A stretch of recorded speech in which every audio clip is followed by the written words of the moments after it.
دوێنێ 22 هەشت ڕۆژی جومعە بوو هەینی بوو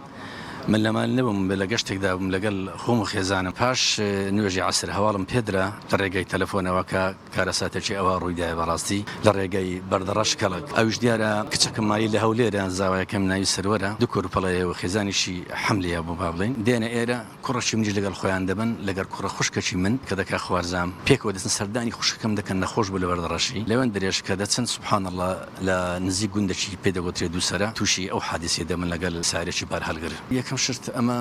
وەکو مسلمان بڕوامان بە قەزا و قەدەری خودای هەیە بە بخەیری وەشەڕیه لە پاش ئەوەی کە ڕوبەڕوویەکتر دەبنەوە و دەعم دەکات دوایش گردەگەرن سوبحان الله هەموو و ئەوەی حەملی کچەکەشم و ئەو حەملەکەشی ئەوەی لە ناو زیجی هەردەسووتێت سوبحان الله ئەمن هەل لە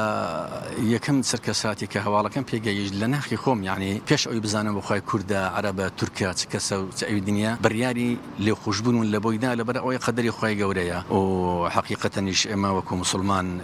كخوي تبارك وتعالى دفرمي الكاظمين الغيظ والعافين عن الناس اما اوقات دبل سرخومان تطبيق كنوكم مسلمان زور بخلشي دلين زور دوباري دكينوا انما يوفى الصابرون اجرهم بغير حساب اما همك دبي بردم ام تاقي كدنوانا اما دبين وكم مسلمان وكو ايمان دار بلام يتر اوش قدري خويا